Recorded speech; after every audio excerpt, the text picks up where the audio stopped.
নমস্কার শ্রোতা বন্ধুরা, সন্ধ্যায় গল্পের আসর ইউটিউব চ্যানেলে তোমাদের সবাইকে স্বাগত। আজকের গল্প শুভদৃষ্টি, কলমে দেবিকা সাহা। কচুরির দোকানে ভেতর রাখা টেবিলের দুদিকে দুটো চেয়ারে বসে আছে আহেলি আর নীলাভ। নীলাভর কথা শুনে ওর পছন্দের এই দোকানটাতে এসেছে ওরা। এখানে কচুরি নাকি এক কথায় দারুণ, একবার টেস্ট করলে নাকি আজীবন এর স্বাদ জিভে লেগে থাকে।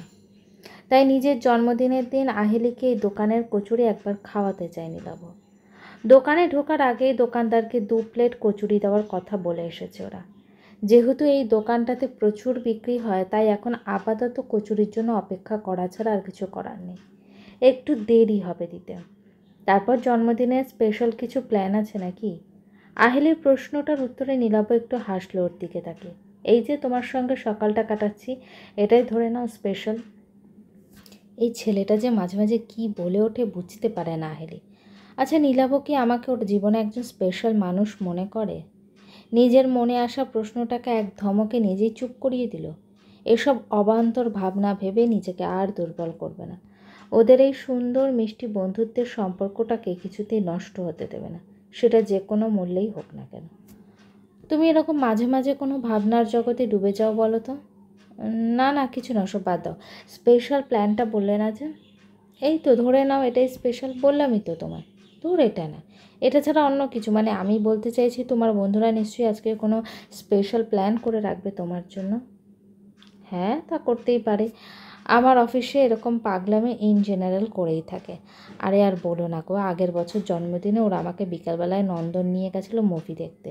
আমার ফেভারিট মুভিটা চলছিল বলে মনে করে টিকিটটাও বুক করে রেখেছিল। ভাবো কাণ্ড একবার। পাগলগুলো একবার পাগলামি শুরু করলে আর থামতে চায় না। তবে এই প্ল্যানটা সব থেকে বড় পাগলের ছিল। পাগল তো নয়, পাগলি একটা। মানে কোনো মেয়ে বন্ধু? কৌতূহলবশত প্রশ্নটা করেই ফেলল আহেলি। হ্যাঁ, অঙ্কনা। আমরা একসাথে জব করি। অঙ্কনা বলে মেয়েটার নাম শুনে হঠাৎ করে কেমন যেন খারাপ লাগলো আহেলির। যদিও খারাপ লাগার তো কোনো কারণ নেই। তার মানে এবারেও নিশ্চয়ই সে কিছু সারপ্রাইজ প্ল্যান করে রেখেছে। কি জানি হবে হয়তো। ওদের কথাবার্তার মধ্যেই দোকানের ছেলেটা 2 প্লেট কচুরি হাতে এগিয়ে এলো। টেবিলের ওপর প্লেট দুটো রাখতেই নীলাভ এটা ওটা গল্প শুরু করে দিল ছেলেটার সঙ্গে। ছেলেটার নাম বিজন। ওদের কথাবার্তার ধরন শুনে একটু অবাকই হলো আহেলি। যেন কতদিনের পরিচিত এরা। বিজন বলে ছেলেটা তো নীলাভর পাশে আহেলিকে দেখে একবার জিজ্ঞেস করেই নিল, কে হয় আহেলি, সম্পর্কে বৌদি হবে নাকি? এই প্রশ্নটা শুনে আহেলি আর নীলাভ দুজনে অপ্রস্তুত হলেও নীলাভ বেশ সুন্দর করে ম্যানেজ করলো ব্যাপারটা। বিজন চলে যেতে আহেলির অবাক হওয়া মুখটা দেখে নীলাভ আর বুঝতে অসুবিধা হলো না ওর মনে কী চলছে। বিজনকে আমি চিনি কি না এটাই জিজ্ঞেস করবে তো? হ্যাঁ, মানে দেখে তো মনে হলো তোমরা অনেক দিনেই পরিচিত। তা তো অনেক দিন কেন, অনেক বছরের। ছোটোবেলার প্রাইমারি স্কুলে একসঙ্গে পড়তাম। তারপর আমি বাইরে পড়তে চলে গেলাম, আর যোগাযোগ ছিল না। হঠাৎ একদিন যখন এই দোকানটা আবিষ্কার করলাম, তখন এটাও আবিষ্কার করলাম এটা বিজনের দোকান। ওর দোকান বললে ভুল হবে, ওর বাবার দোকান। এরকম সাধারণ পরিবারের একটা ছেলের সঙ্গে নীলাভর বন্ধুত্বের ব্যাপারটা বেশ অবাক করল আহেলিকে। নীলাভর প্রফেশনাল দিক থেকে যেরকম স্ট্যাটাস, তাতে ওর জায়গায় অন্য কোনো ছেলে হলে সে কোন ছোটোবেলায় প্রায় হারিয়ে যাওয়া বন্ধুকে এরকম প্রফেশন দেখে চিনতে পারলেও চিনত না। আজকাল তো সবাই বন্ধুত্ব করে বা বন্ধুত্ব বজায় রাখে নিজের সমানে সমানে, সেখানে নীলাভ। জানো আহলি, বিজন পড়াশোনাতে কিন্তু খারাপ ছিল না। ওর মুখেই শুনেছি মাধ্যমিক উচ্চ মাধ্যমিকের রেজাল্টও খারাপ ছিল না। কলেজেও ভর্তি হয়েছিল, কিন্তু বাবার অসুস্থতার জন্য পড়া ছেড়ে বাবার পাশে দাঁড়ালো। কাকু যে দোকানটা একা হাতে সামলাতে পারত না এমনটা কিন্তু নয়। বিজন তবুও বাবার পাশে দাঁড়ালো একটা ভরসার কাঁধ হবে বলে। আমরা যেখানে একটা নিশ্চিত ভবিষ্যতের আশায় প্রতিযোগিতার ইঁদুর দৌড়ে দৌড়াচ্ছি, পরিবার আজকাল আমাদের কাছে নিজেদের থেকে বেশি ম্যাটার করে কই। সেখানে এই ছেলেটা শুধু বাবার পাশে দাঁড়াবে বলে খুব মন দিয়ে বাবার পাশে এসে দাঁড়ালো। এমন ছেলে পাওয়াটা আজকালকার দিনে বড্ড ডিফিকাল্ট, জানো তো। আহেলি এক মনে নীলাভর কথাগুলো শুনছিল, কিন্তু সুন্দর করে বুঝিয়ে বলল, সত্যি তো, আজকালকার দিনে মানুষ তো নিজেকে নিয়েই ব্যস্ত। তবে নীলাভ না বললে এই ব্যাপারটা সাধারণত একটা ঘটনা হয়েই রয়ে যেত আহেলির কাছে। এই সাধারণ রোজকার জীবনে ঘটনার মধ্যে কোথাও না কোথাও অসাধারণত্ব লুকিয়ে থাকে। সেটা হয়তো আজকে নীলাভর জন্যই জানতে পারছে আহেলি। নীলাভর তাড়াতে এবার ওই স্পেশাল কচুরি টেস্টটা করাতে মন দিল আহেলি। কেমন ম্যাডাম? আমার বন্ধুর বানানো গরম গরম খাস্তা কচুরি কেমন লাগলো খেতে? চোখের ইশারার সঙ্গে সঙ্গে আহেলিকে প্রশ্নটা করলো নীরব। দারুণ, কিন্তু হেব্বি খেতে। এখন তো দেখছি মাঝে মধ্যে এখানে আসতে হবে। এ তো অতি উত্তম প্রস্তাব। তবে হ্যাঁ, একা একা আসলে চলবে না, কিন্তু আসার আগে আমাকেও একবার ডেকে নিতে হবে। নীলাভর প্রস্তাবটা শুনে কি যেন একটা ভাবলো আহেলি। তারপর একটু অভিমান দেখিয়ে পরের কথাটা বলল। সে না হয় আমি বললাম তোমায়, কিন্তু তুমি যে ফাঁকা থাকবে তখন তো তেমনটা নাও হতে পারে। হতেই পারে তোমার অন্য কোনো বন্ধুরা তোমার জন্য সারপ্রাইজ ঝুলি সাজিয়ে বসে থাকলো, তখন তো আসাটা মুশকিল হবে, তাই না? নীলাভ বেশ বুঝতে পারছে আহেলি কোন দিকে ইঙ্গিত করছে বিষয়টাকে। তার মানে কি ম্যাডাম আমার জন্য জেলাস ফিল করছে? কথাটা মাথায় আসতেই হঠাৎ করে ভীষণ রকম ভালো লাগলো নীলাভর। আর কোনো সন্দেহ নেই নীলাভ বেটা, তুমি পাক্কা প্রেমে পড়েছো তোমার আহেলি ম্যাডামের। না হলে কেউ তোমাকে নিয়ে জেলাস ফিল করছে দেখে তোমার রাগ না হয়ে ভালো লাগছে যে? এ তো নির্ঘাত প্রেমে পড়ে একবারে ডিগবাজি খাওয়ার লক্ষণ। কি হলো, এবার তো তুমি ভাবতে বসে গেলে? হ্যাঁ, ওই আর কি, একটু তো ভাবতেই হচ্ছে। আমাকে নিয়ে তোমার এত চিন্তা, আমাকে তো বেশ ভাবাচ্ছে আহেলি। নিজের কথার জালে নিজেই জড়িয়ে পড়লাম। কবে যে বুদ্ধি শুদ্ধি হবে আমার। ইস, আহেলি একটু ভেবে কথা বলবি তো। আমি মোটেই তোমার জন্য চিন্তা করছি না। করছো করছো, আমাকে নিয়েই তো ভাবছো। মোটেই না। মোটেই মোটেই হ্যাঁ। না। হ্যাঁ হ্যাঁ হ্যাঁ হ্যাঁ। দূর বাবা, তোমার সঙ্গে আর কোনো কথাই বলবো না আমি। আপাতত বলতেও হবে না ম্যাডাম, এখন মন ভরে খেলেই হবে। কথাটা বলে নিজের প্লেট থেকে এক টুকরো কচুরি নিয়ে আহেলির মুখের সামনে ধরল নীলাভ।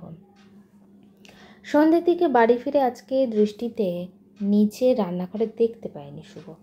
সাধারণত এই সময় রান্নাঘরে থেকে এটা ওটা বানায় মেয়েটা। কলেজ থেকে ফিরে একটু ফ্রেশ হয়ে রান্নাঘরে টুকটাক কাজে লেগে পড়াটা দৃষ্টির প্রতিদিনের রুটিন।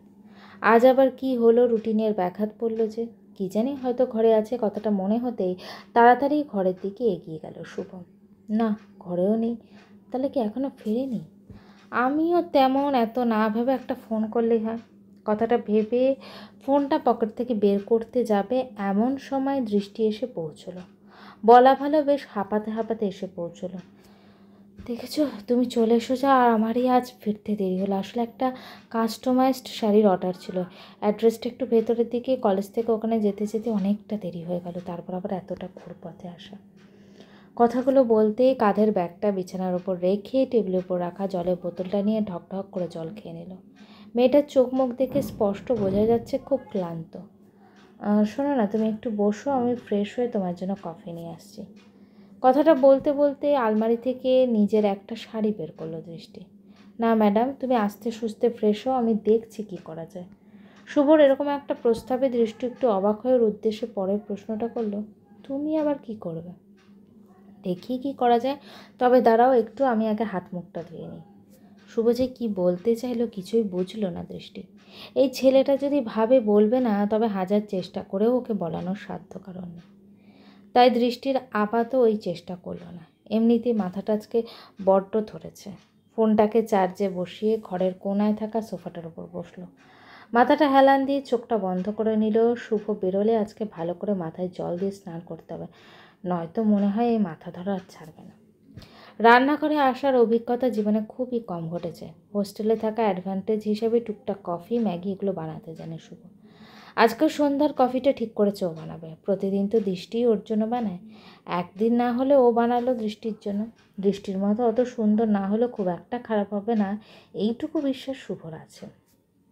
আজকে দীপঙ্কর অফিস থেকে ফিরেছে তাড়াতাড়ি। তবে অফিস থেকে ফিরেই ঘরে ঢুকতে ঢুকতে রান্নাঘরে নিজের ভাইকে ব্যস্ত দেখে একটু কৌতূহলবশত এদিকে এগিয়ে গেল।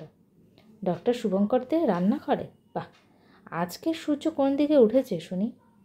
দীপঙ্কর ছেলেটা এমনি শান্ত ধরনের, খুব বেশি সাথে পাচ্ছে থাকে না। ও বাড়ি থাকলে টেরও পাওয়া যায় না খুব একটা। তবে ভাই বোনদের সঙ্গে মজা করার একটা সুযোগ পেলে সেটাকে পুরো দমে ইউটিলাইজ করে দীপঙ্কর। দাদাকে দেখে শুভ একটু লজ্জাতেই বলল, এখন যদি দাদা শোনে যে বউয়ের জন্য কফি বানাতে এসেছি, তাহলে আর লেগ পুলিংয়ের শেষ থাকবে না। তবে শুভ কিছু বলার আগে ওকে অবাক করে দিয়ে পরের কথাটা দীপঙ্কর বলে উঠল, এভাবেই সংসার হয় ভাই। সংসার মানে দুজনের সমান কন্ট্রিবিউশন। আমরা ছেলেরা সবসময় এতটা এফোর্ট দিতে না পারলেও মাঝে মাঝে তো চেষ্টা করতেই পারি বল। চা কফিটা বানিয়ে দুজনে মিলে কফি খেতে খেতে জমি আড্ডা দিত। দাদা কি করে জানলো যে আমি দৃষ্টির জন্য কফি বানাচ্ছি? প্রশ্নটা মাথায় আসলেও কিছু জিজ্ঞেস করলো না শুভ। প্রত্যুত্তরে একটু হেসে মাথা নাড়ল। আমার ভাই কিন্তু আর সে ভাই নেই, এখন ঘোর সংসারী। বলছিস? বলছি না, শুধু দেখছি। আচ্ছা শোন, তোকে একটা কথা বলার ছিল। ভাবছিলাম রাতে খাওয়ার সময় বলবো, এখন যখন দেখা হয়ে গেল এখনই বলছি। রিভুর স্কুলের সামনে 1 সপ্তাহে ছুটি আছে, তাই আমি আর শালিনী ভাবছিলাম কোথাও থেকে একটা ঘুরে আসবো। তো তোরাও চল আমাদের সঙ্গে। এমনিতেও তো বিয়ের পর লোকে হানিমুনে যায়, তোরা তো ওসব গল্প ভুলেই গেছিস মনে হয়। চল আমাদের সঙ্গে যাবি, চল। বিয়ের পর বউকে নিয়ে একটু ঘুরতে যেতে হয় স্যার, সারাদিন ডাক্তারি আর হসপিটাল নিয়ে ভাবলে চলবে? কথাটা বলে একটু হেসে নিজের ঘরের দিকে এগিয়ে গেল দীপঙ্কর। তবে শুভর হঠাৎই খেয়াল হলো ব্যাপারটা সত্যিই তো বিয়ের পর দৃষ্টিকে নিয়ে কোথাও তো সেভাবে যাওয়া হয়নি। প্রথমে বিয়েটা না মানা, তারপর এত টানাপোড়েন ব্যস্ততা, এগুলোর মধ্যে ঘুরতে যাওয়ার কথাটা মাথা থেকে বেরিয়ে গিয়েছিল। দাদা ভাই কিন্তু কথাটা খুব একটা খারাপ বলেনি, এটা নিয়ে ভাবতে হবে। স্নান সেরে এসে আয়নার সামনে দাঁড়িয়ে চুল মুছতে মুছতে খেয়াল হলো টেবিলের ওপর 2 কাপ কফি ঢেকে রাখা আছে। এটা এখানে কে আনলো, সবিতা মাসি? প্রশ্নটা মাথায় আসলে উত্তরটা পাওয়ার আগেই পিছন থেকে একটা বলিষ্ঠ হাত আলতো করে চেপে ধরল। দৃষ্টির আর বুঝতে বাকি রইল না এসব কার কীর্তি। নাও না, চলো কফিটা খেয়ে বলো তো কেমন হয়েছে। কি জানি, তোমার মতো তো হয়নি, নাও, ভালোও লাগতে পারে। শেষের কথাটা একটু মজা করেই দৃষ্টিকে শুনিয়ে শুনিয়ে বলল শুভ। তবে দৃষ্টি এবার সত্যি সত্যি আরও খানিকটা বেশি অবাক হয়েছে। শুভ ওর জন্য কফি বানিয়ে এনেছে, এমন সারপ্রাইজ তো কল্পনাও করেনি। বেশ উৎসাহ নিয়ে শুভর দিকে একবার ফিরল, তারপর হাসি মুখে ওর বাহুবন্ধন থেকে নিজেকে ছাড়িয়ে নিয়ে কফির কাপ রাখা ট্রেটা এসে টেবিলের ওপর রাখলো। শুভর হাতে একটা কাপ ধরিয়ে নিয়ে নিজেরটা নিয়ে সোফাটায় বেশ আরাম করে বসলো। তারপর আবার কি মনে হতে ঘরের বড় জানলাটা খুলে দিল। বাইরে ঠান্ডা হাওয়াটা শরীর মনকে একেবারে জুড়িয়ে দিচ্ছে। কফির কাপে একবার ঠোঁট ছোঁয়াতেই পরিতৃপ্তির হাসি ফুটে উঠল দৃষ্টির মুখে। ওদিকে শুভ তো অধীর আগ্রহে বইয়ের দিকে তাকিয়ে আছে। হাজার হোক এই প্রথম দৃষ্টির জন্য কিছু বানালো নিজের হাতে, রিভিউ তো শুনতেই হবে। দারুণ হয়েছে, আমি তো ভাবতেই পারছি না তুমি বানিয়েছো এটা। খাওয়া যাচ্ছে বলছো? একদম খাওয়া যাবে না আবার কি, খুব ভালো খাওয়া যাচ্ছে। উফ, আমার মাথা ব্যথাটা না ছেড়ে গেল কফিটাকে। দৃষ্টি খুব তৃপ্তির সঙ্গে কফিটা খেলো। শুভ এখনও নিজের কফি কাপটার দিকে তাকায়ও নি দেখো। ও তো এক মনে দৃষ্টির পরিতৃপ্ত হওয়ার মুখটাকে দেখছে। তুমি এটুকুতেই কত খুশি দৃষ্টি, একটা সামান্য জিনিসে তুমি এত খুশি হতে পারো? শুভকে অনেকক্ষণ চুপচাপ থাকতে দেখে দৃষ্টির খেয়াল হলো ছেলেটা একভাবে ওর দিকে তাকিয়ে আছে। চোখে চোখ পড়তেই নিজের চোখটাকে নামিয়ে নিল। তবে শুভ এখনও একইভাবে তাকিয়ে আছে ওর দিকে। আবারও কৌতূহলবশত শুভর দিকে চোখটা যেতেই একরাশ লজ্জা এসে যেন ঘিরে ধরল। কফিটা খাও, ঠান্ডা হয়ে যাচ্ছে তো। খাবো তো। দৃষ্টির দিকে একইভাবে তাকিয়ে কথাটা বলল শুভ। তারপর হঠাৎ করে দৃষ্টিকে অবাক করে নিয়ে দৃষ্টির কফি কাপের সঙ্গে নিজের কাপটাকে অল্টার করে বেশ স্মার্টনেসের সঙ্গে কফিতে ঠোঁট ডোবালো শুভ। এটা কি হলো? কি আবার হবে, কথাতেই তো আছে ভাগ করে খেলে স্বাদ বাড়ে। শুভর এই ছেলে মানুষটা বেশ লাগলো দৃষ্টির কাছে। ও নিজেও ছেলেটার দিকে তাকিয়ে একটু হেসে শুভর কফি কাপটাতেই ঠোঁট ডোবালো।